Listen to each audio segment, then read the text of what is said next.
isipan ko'y gulong-gulo.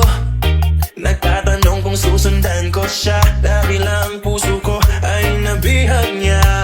Alam mo bang minamahal ko siya, at tunay ang aking nadarama. Kahit ako'y nagmumukhang tanga, ay ayos lang basta kasama siya. Kahit sabihin pa ng iba, nababaliw na akong talaga. Kahit mayroong ibang nagcha-cha-cha, nagrurumba, nagsasasa.